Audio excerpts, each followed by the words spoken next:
All right, here we are at the Newtown Road. We're crossing College Grove, Tennessee.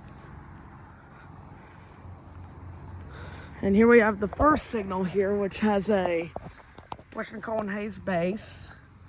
And here's the emergency information. The dot number is 350-380Y. And the lights here are Western Colin Hayes 12x24 in charge of Western Colin Hayes second generation LEDs. And there's the back. And the bell is a NEG electronic bell. Across the street.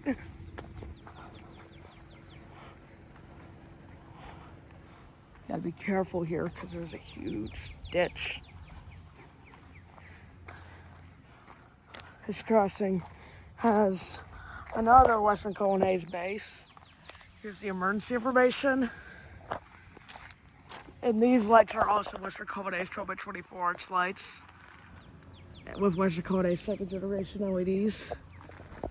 And there's a look at the back. And the bell on this signal is another safe an NEG electronic bell.